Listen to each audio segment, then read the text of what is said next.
The great meeting hall on Nexus Prime was filled with nervous energy as alien leaders from across the galaxy gathered for what they believed would be humanity's final surrender.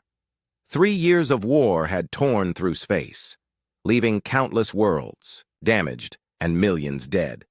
The alien coalition was confident that the young human race would finally bow to their superior numbers and ancient wisdom.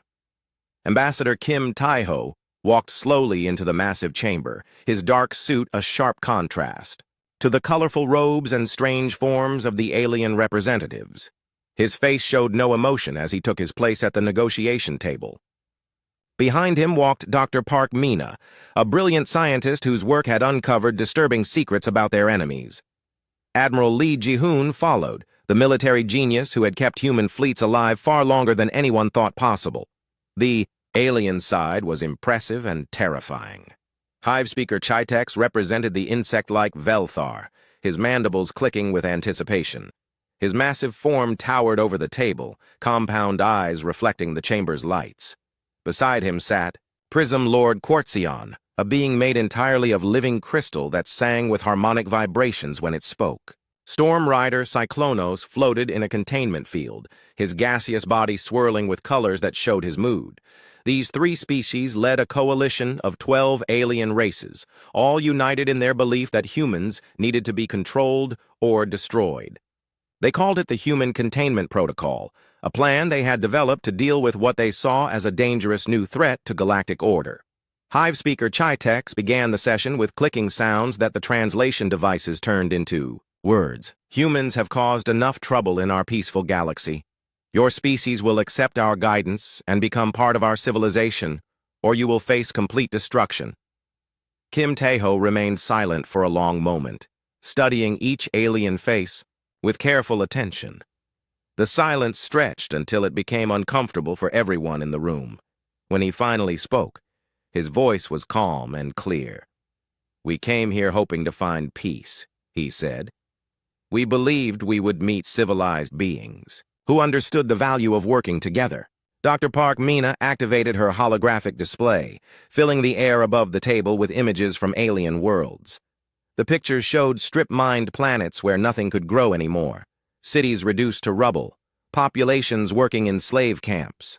Species after species had been integrated into the galactic order, their unique cultures destroyed and their people turned into workers. "But our research has shown us something very different about your peaceful coalition," Dr. Park said, her voice steady despite the horrible images floating before them. Admiral Lee Ji-hoon added his own data to the display. Battle recordings showed alien fleets deliberately attacking human hospitals and schools. Evacuation ships filled with children had been destroyed without mercy. Medical stations treating wounded civilians had been targeted for elimination. Every rule of war that the aliens claimed to follow had been broken when they fought against humans. "You call this civilization?" Kim Tae-ho asked, his tone still diplomatic despite the explosive evidence. "You call this peace?" The alien representatives shifted uncomfortably in their seats. Prism Lord Quartzion's crystal body rang with discordant notes that hurt to hear. "These actions are necessary for galactic stability. Your emotional reactions prove why humans need our guidance." Dr. Park Mina's smile was cold and dangerous. "Emotional reactions. Is that what you call our refusal to hand over our children for your re-education programs? Our unwillingness to give you our technology so you can claim it as your own?" The human delegation began gathering their materials and packing their data devices. Kim Tae-ho activated his personal communicator, sending a coded message that rippled through subspace toward the human home worlds. The signal would reach every human ship and colony within hours. "Where do you think you are going?" Storm Rider Cyclonos demanded, his gaseous form turning dark red with anger.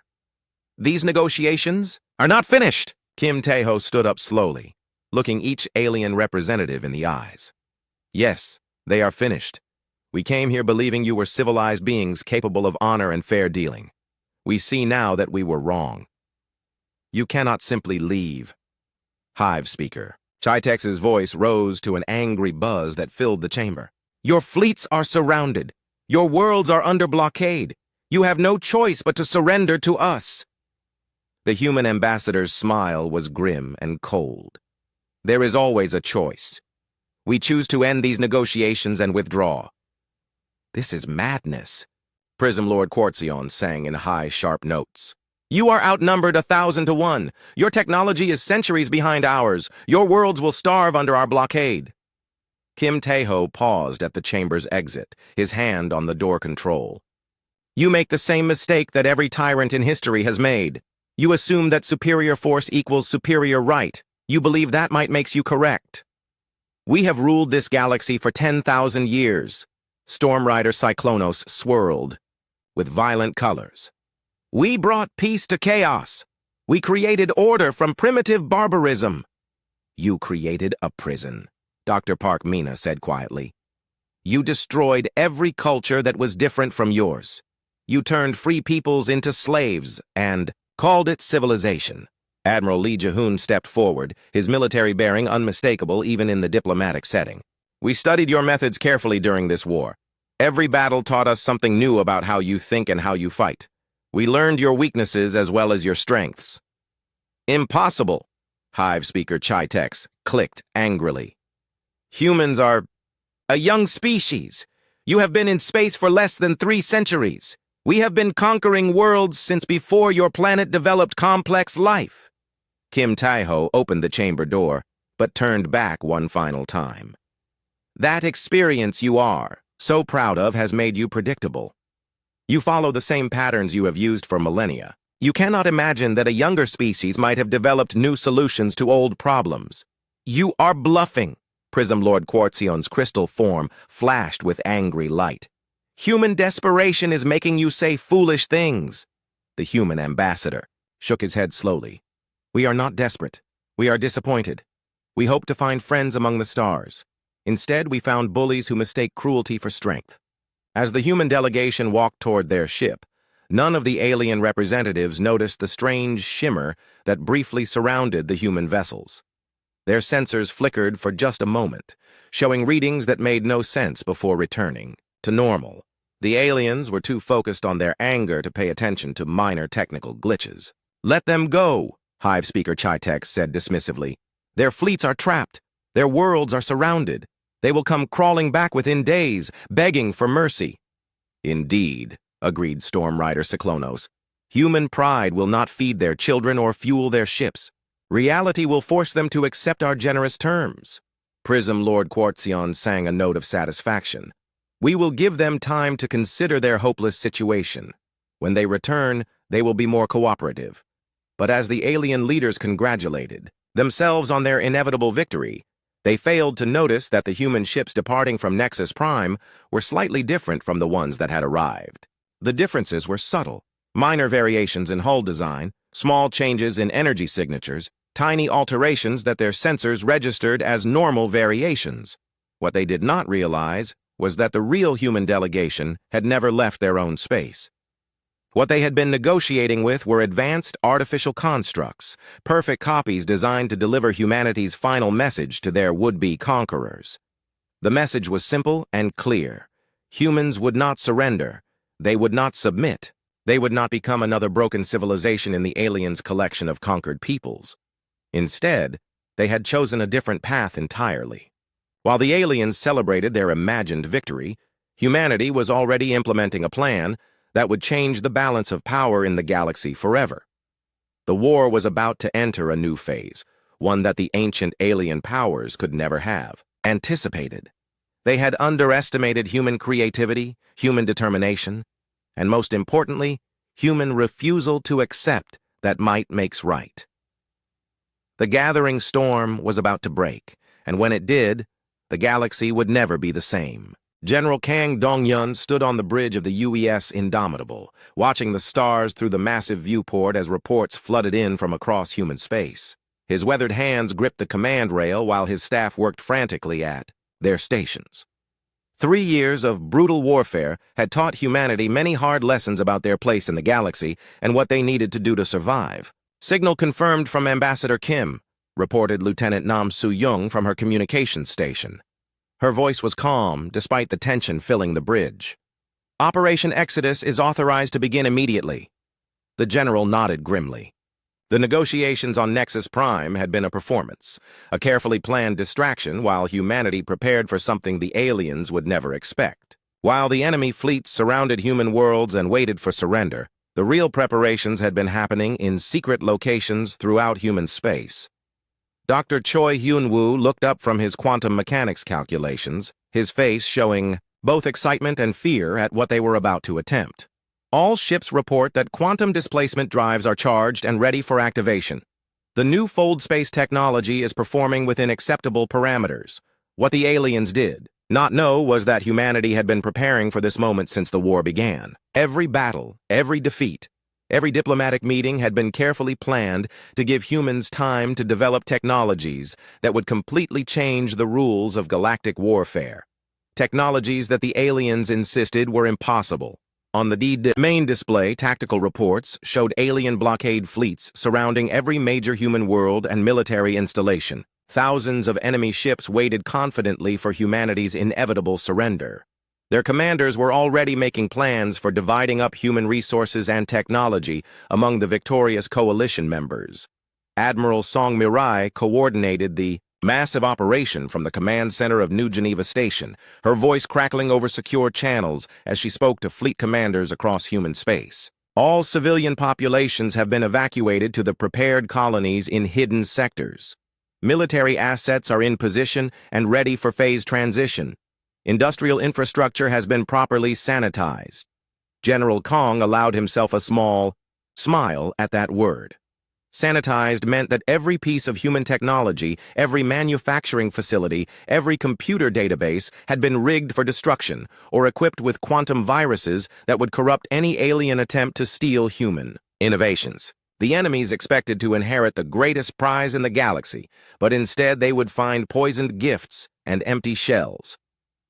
Captain Yu Taekwon reported from his stealth reconnaissance ship Shadow Walker, which had been monitoring alien communications for weeks.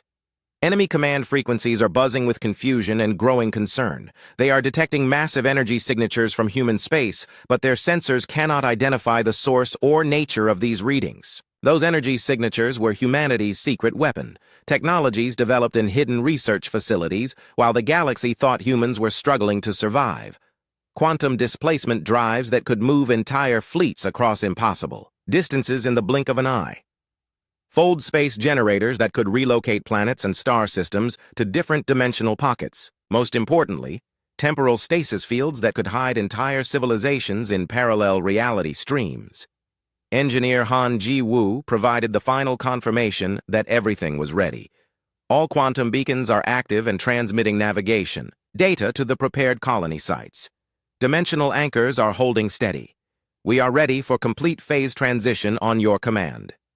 General Kang opened a channel to every human ship, station, and colony in the galaxy. His words would be the last communication many of these brave people would receive from their old home before stepping into an uncertain future among unknown stars.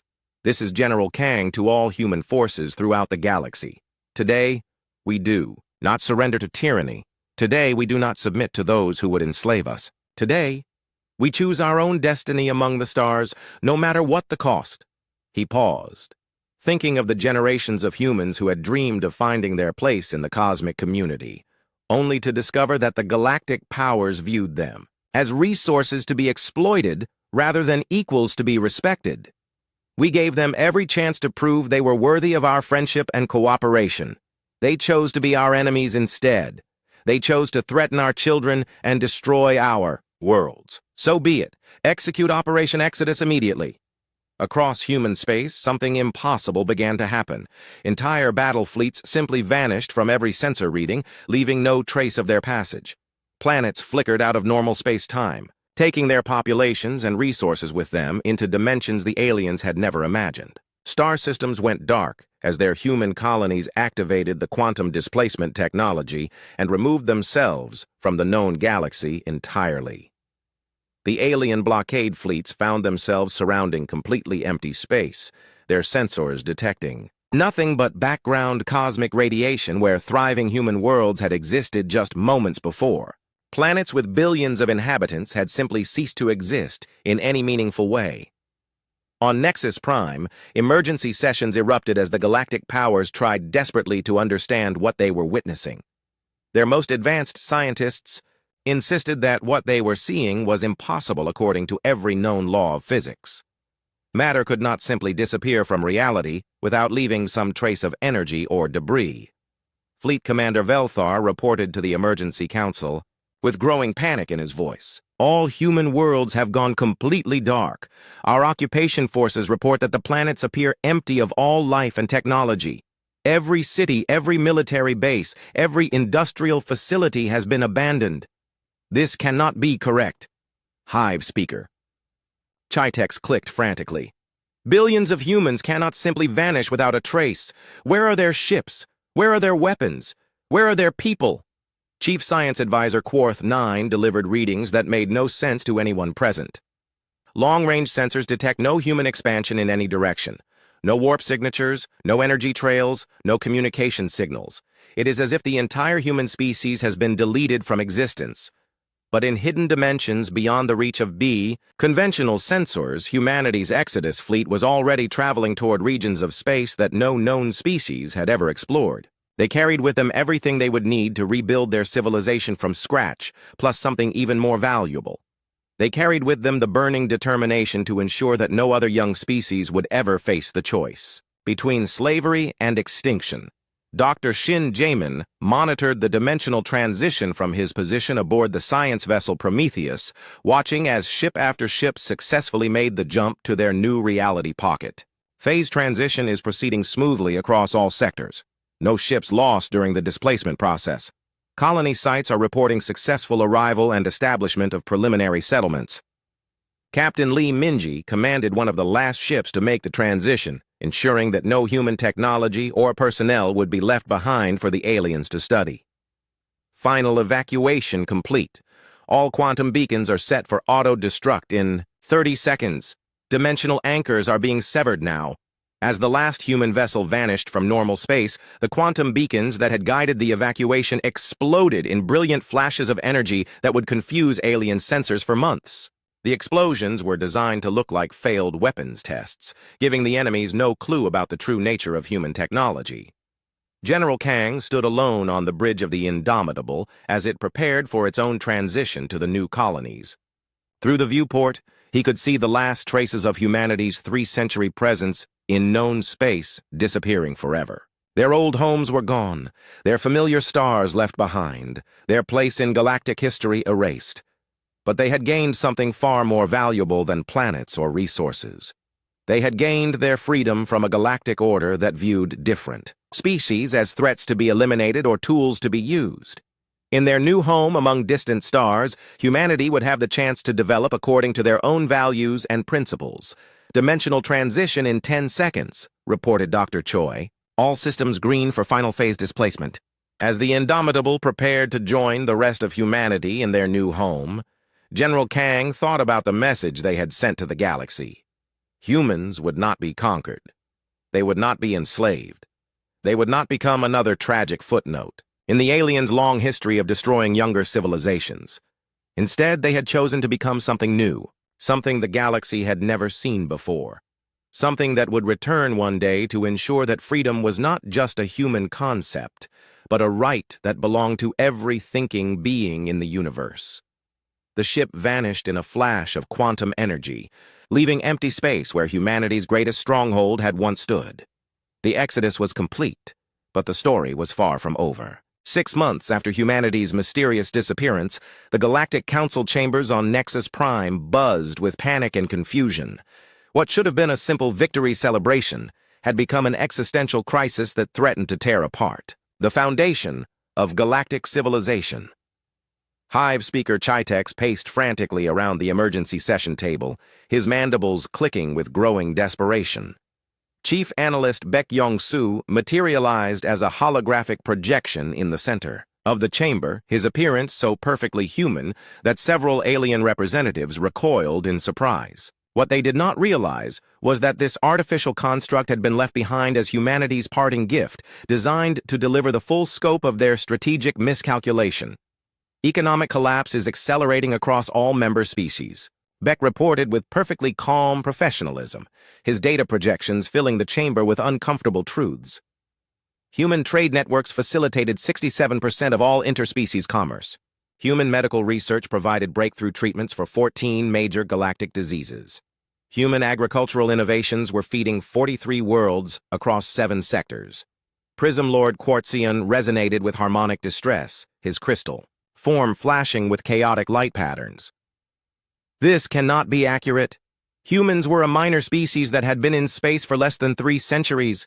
How could such young primitives be so important to galactic stability? The artificial construct smiled with distinctly human amusement, an expression that seemed to mock the assembled alien leadership. Your own economic records confirm these figures. Would you like me to provide detailed breakdowns of the specific dependencies? The data was absolutely devastating to review. Humans had quietly become the unofficial backbone of the galactic economy, their natural adaptability and innovative thinking filling gaps that older, more established species had never even recognized existed.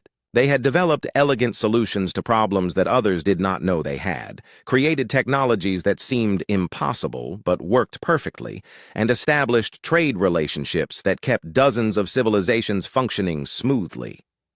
Storm Rider. Cyclonos swirled with increasing turbulence, his gaseous form shifting through angry colors. Where did they go? Our most advanced long-range sensors detect no trace of human expansion in any direction through normal space. Beck's expression became almost pitying as he looked at the assembled alien leaders. They learned from the most effective teachers in the galaxy. You. Every species you have integrated over the past 10 millennia had something unique and valuable to offer. You absorbed their knowledge and innovations, then discarded their people like used tools. Humans simply applied that same lesson with far greater efficiency. The truth was becoming painfully clear to the alien leadership, though they desperately tried to deny the implications. Humanity had carefully studied their methods during 3 years of warfare, identified their fundamental weaknesses and blind spots, and prepared accordingly. While the aliens had focused entirely on military supremacy and political dominance, humans had quietly made themselves indispensable to the daily functioning of galactic civilization. Military Coordinator Velthar delivered strategic assessments that grew worse with each report. Our battle fleets are experiencing unprecedented maintenance failures across all ship classes. Human-designed components are degrading rapidly through some unknown process, and our engineering corps cannot replicate their manufacturing techniques, or even understand their basic principles. Chief Security Technician Quarth 9 added even more disturbing news about their captured technology. The quantum viruses embedded in abandoned human systems are still actively propagating through our networks. Every attempt to reverse engineer their innovations results in cascading system failures that can disable entire space stations. Dr. Shin Jemin manifested as another artificial construct, his appearance that of an elderly human scientist whose consciousness had been uploaded to distributed networks before the Exodus. You made a fundamental error in your assessment of human nature and capabilities. You assumed we would react like every other species you have encountered throughout your long history, either with immediate submission or futile conventional resistance. His avatar gestured to display images of abandoned human worlds, their surfaces showing signs of hasty evacuation, but their infrastructure completely gutted of anything useful. We chose a third option that your experience had never prepared you to face. Complete strategic withdrawal combined with systematic denial of all assets. Every factory, every research database, every piece of useful technology was either destroyed or relocated beyond your reach. You conquered nothing but empty shells and poisoned gifts. The economic reports grew progressively worse as each day passed. Trade Coordinator Yis Ka delivered news of complete commercial breakdown across multiple sectors. 17 worlds are facing serious famine without access to human agricultural technology and crop optimization techniques. 9 species are experiencing medical crises as their populations suffer from diseases that only human pharmaceuticals could treat effectively. The entire Spiral Arm economic zone has collapsed completely, affecting billions of beings. Hive Speaker Chitex demanded answers with increasing desperation. How do we locate them? How do we track down what they have stolen from us?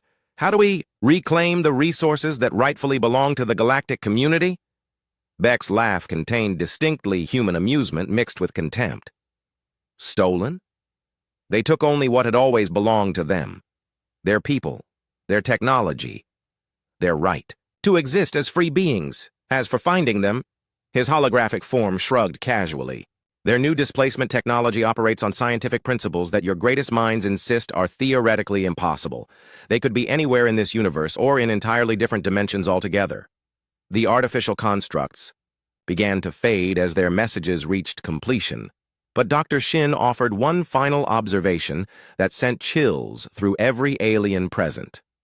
You taught us that this galaxy operates on the fundamental principle of the strong dominating the weak through superior force. We learned that lesson very well indeed. The question you should be asking is not where humanity has gone, but what they are planning to do with all the knowledge about galactic politics that you forced them to acquire. As the holographic projections disappeared completely, the alien leadership was left alone with a terrifying realization that none of them wanted to speak aloud. They had not conquered humanity as they had planned.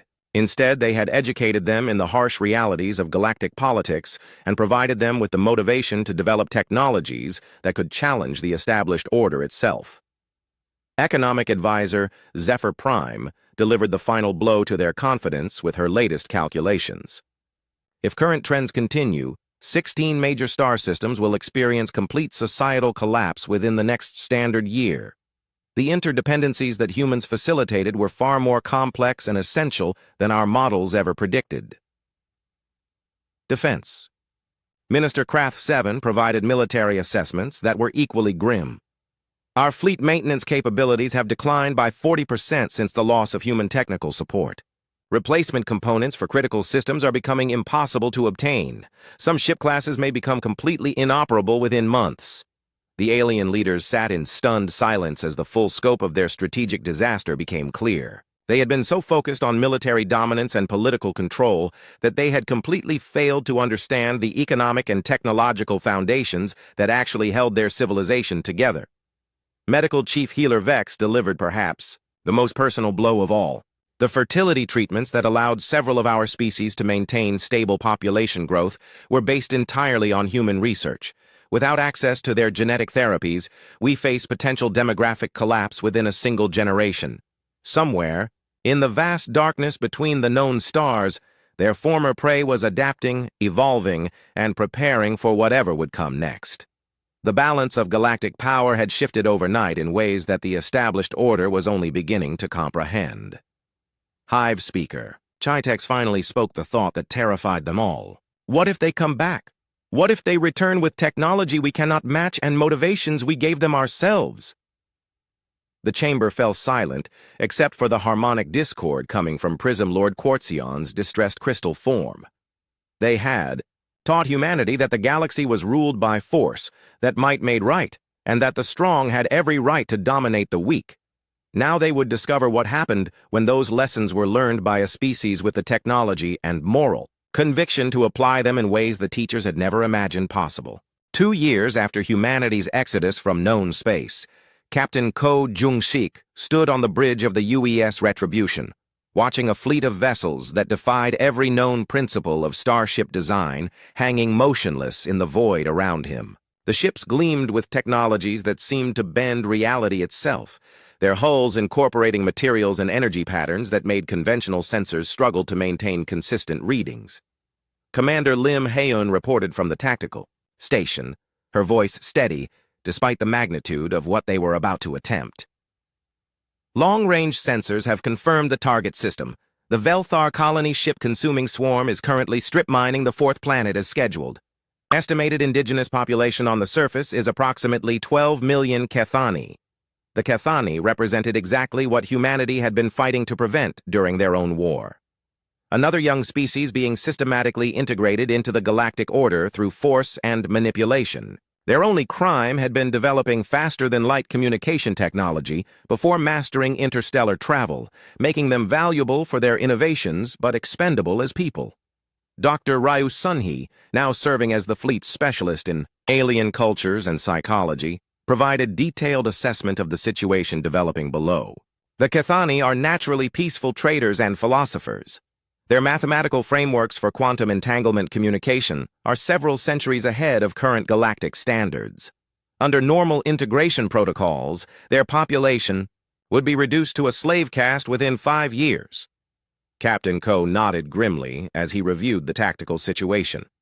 2 years spent in the outer darkness beyond known space had given humanity time to develop technologies that made their previous innovations look primitive by comparison. But more importantly, those years had given them absolute clarity about their purpose in the galaxy and what they were willing to do to protect other species from the fate they had narrowly escaped themselves. Communications. Patch me through to the Velthar fleet using full-spectrum broadcast capabilities.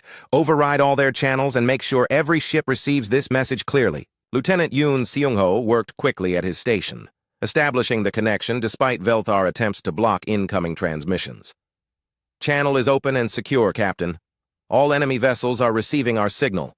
Captain Ko's voice carried clearly across space as he delivered humanity's ultimatum to their former enemies. Velthar Fleet, this is Captain Ko Jung-sik of the United Earthship Retribution. You are ordered to cease all aggressive actions against the Kithani people immediately and withdraw from this system within 1 standard hour. The response came quickly, filled with the clicking arrogance that was typical of Hive speaker communications, and their absolute certainty in their own superiority. Unknown human vessel, you are in violation of established Galactic Council territorial claims. This system has been properly designated for integration under Resolution 4471B. Withdraw, immediately or face complete destruction. Captain Ko exchanged meaningful glances with his bridge crew, all of whom had volunteered for this mission, knowing they might not return home to the hidden colonies. Chief Engineer Park Do-yun reported from the engine room that all systems were functioning perfectly. Quantum displacement cannons are fully charged and ready for combat operations. New armor composites are holding steady under all stress tests. All defensive and offensive systems show green across the board. Velthar Fleet, you have been given fair warning about the consequences of your actions. This is your final opportunity to withdraw peacefully and avoid unnecessary bloodshed. The alien response was entirely predictable given their history of overwhelming younger species through superior numbers and firepower. A coordinated attack from 37 heavily armed vessels launched simultaneously, their weapons specifically, designed to crack planetary defense shields and reduce entire worlds to submission. The energy barrage that lanced toward the human ships should have vaporized them instantly into constituent atoms. Instead, something impossible happened that would be studied by alien scientists for decades to come. The attacks simply ceased to exist in normal space-time. The quantum displacement field surrounding each human vessel absorbed the incoming destructive energy and redirected it into parallel dimensional pockets where it could cause no harm. The Retribution and her escort ships hung completely untouched in the void, as if the massive alien attack had never occurred. Weapons Officer Lee Soo-jin looked to her captain for authorization, her finger hovering over the firing controls. Return. Fire is authorized and ready, sir. Shall we demonstrate our new capabilities? Negative on weapons fire. Demonstration first. Destruction only if absolutely necessary. What happened next defied every known law of physics that the aliens thought they understood. The Retribution moved through space in a way that was simply impossible according to conventional science. One moment, the ship was positioned defensively near the outer edge of the star system, and the next instant, it materialized directly behind the Velthar flagship, with no transition period and no detectable energy signature.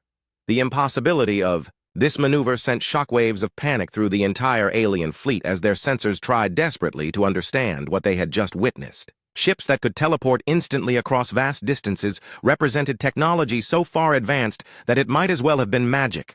Velthar command vessel, you now have a clear choice to make. Captain Ko's voice carried easily across all communication frequencies.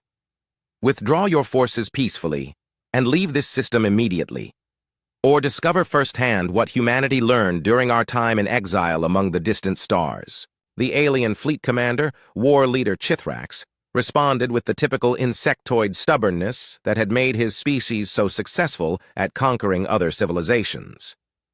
Human trickery and illusions will not save you from justice. All vessels, converge on the human ships and destroy them completely. What followed would be remembered as the Battle of Cathani Prime, though calling it a battle was perhaps overly generous to the alien forces. The engagement lasted exactly 17 seconds, from beginning to end. The human ships moved through space like phantoms, appearing and disappearing at will, while their enemies struggled to track targets that seemed to exist in multiple locations simultaneously. Their weapons did not destroy the Velthar vessels, in the conventional sense. Instead, they simply removed the enemy ships from local reality, using quantum displacement technology to relocate the entire alien fleet to empty space several light-years away. The displaced ships retained just enough life support and propulsion to reach the nearest inhabited system, ensuring no unnecessary deaths while making the demonstration of power absolutely clear. Commander Lim Haeun confirmed the tactical situation, with obvious satisfaction. All hostile vessels have been successfully displaced to coordinates 127 Mark 84. No casualties reported on either side. The Cathani homeworld is now secure from immediate threat. Captain Ko opened a new communication channel, this time directed toward the planet below, where billions of Cathani were probably wondering what had just happened to their would-be conquerors. Cathani leadership, this is Captain Ko of the Gear Human Protection Fleet. The immediate threat to your world has been neutralized. We offer friendship and mutual cooperation, not domination or control. The response came in beautiful mathematical harmonics that the ship's advanced translation systems converted into understandable language. Strange visitors from the void between stars, we thank you for this unexpected mercy. How may our people repay such extraordinary kindness? Captain Ko's answer reflected the principles that humanity had developed during their years of exile and reflection. By remaining free to develop your civilization according to your own values and traditions. By remembering that the galaxy contains both predators who would destroy you and protectors who would defend your right to exist. Dr. Ryu Sunhee was already preparing comprehensive cultural exchange protocols that would help the Cathani defend themselves against future integration attempts. Captain, I recommend we establish a formal defense pact and provide them with basic protection technologies. If we can demonstrate successful protection of independent worlds, other species might begin to resist the integration protocols. As the human fleet prepared to depart for their next mission, leaving behind defensive satellites and secure communication networks, Captain Ko reflected on how much everything had changed. Humanity had been forced to abandon their idealistic hopes for galactic brotherhood and peaceful coexistence among the stars. They had evolved into something entirely new and unprecedented. Not conquerors seeking to dominate others like their former enemies, but guardians dedicated to protecting the freedom and independence they had nearly lost themselves. The galaxy was about to learn that humans had not simply fled into comfortable exile. They had transformed themselves into something far more dangerous than the aliens had ever imagined possible. A species with technology advanced beyond current understanding and the absolute moral conviction to use that power in defense of freedom for all thinking beings in the universe. 5 years after the Great Exodus, Fleet Admiral Kim Yeojin stood in the command center of humanity's new mobile capital, the massive ship UES Horizon's Edge that served as both military headquarters and diplomatic center for their expanding network of allied worlds. Around her, tactical displays showed the completely transformed state of galactic civilization, now a complex mosaic of free worlds, active resistance movements, and the rapidly crumbling remnants of the ancient imperial order. Intelligence Chief Na Hyejin provided the latest strategic assessment with obvious satisfaction in her voice. 47 species have formally withdrawn from Galactic Council authority and declared independence. The Cathani Liberation Network has successfully defended 12 additional systems from integration attempts. The Velthar hegemony's total military capacity is down 60% from its peak strength just 2 years ago. The transformation had been swift and decisive once other species realized that the galactic powers could be challenged successfully. Decades of suppressed resentment and hidden anger exploded across known space as civilizations that had submitted to integration rather than face extinction suddenly found the courage and support necessary to reclaim their independence and cultural identity. Ambassador Song Ji-won, who had succeeded Kim Tae-ho as humanity's chief diplomatic representative, reviewed the latest communications from what remained of the official galactic government. The Remnant Council is requesting direct negotiations with human leadership. They are offering to recognize all human territorial claims and allied worlds in exchange for immediate cessation of what they call our hostile activities. Admiral, Kim's laugh contained no humor whatsoever. Hostile activities? Is that what they call liberating enslaved populations and protecting independent worlds from forced integration? Their definition of hostility seems remarkably broad. The truth was that humanity had become exactly what the alien powers had always feared most, a disruptive force that absolutely refused to accept the galaxy's established order of domination and submission. But instead of seeking to become the new galactic overlords themselves, humans had chosen to become the protectors they had once hoped to find among the stars.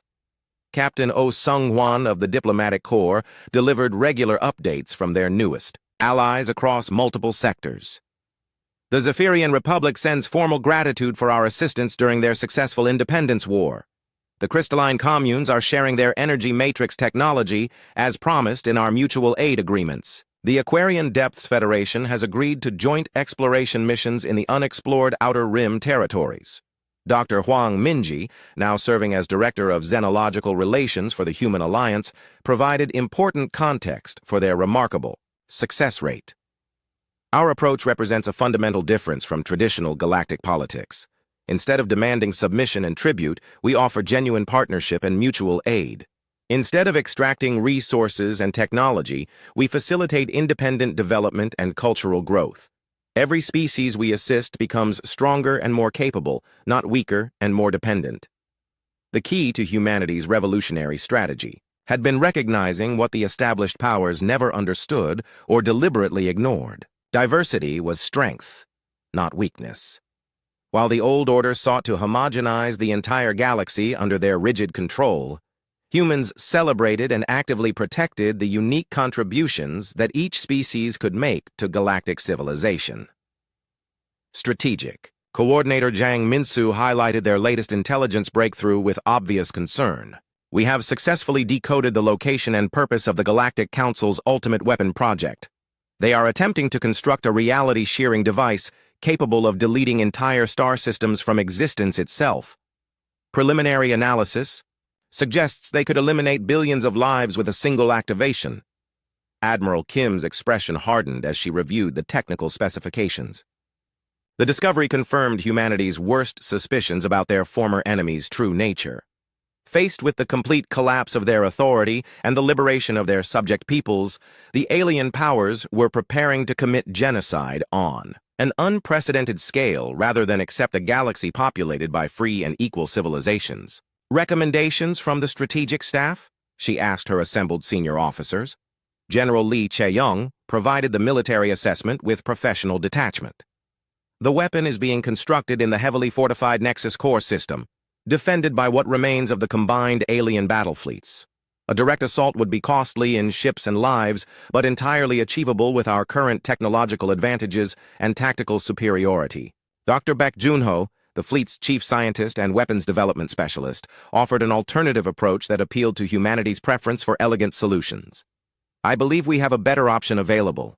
Instead of simply destroying their ultimate weapon, we could use our quantum manipulation technology to reverse its fundamental polarity. Rather than erasing star systems, it could be modified to free them from any form of external control or coercion.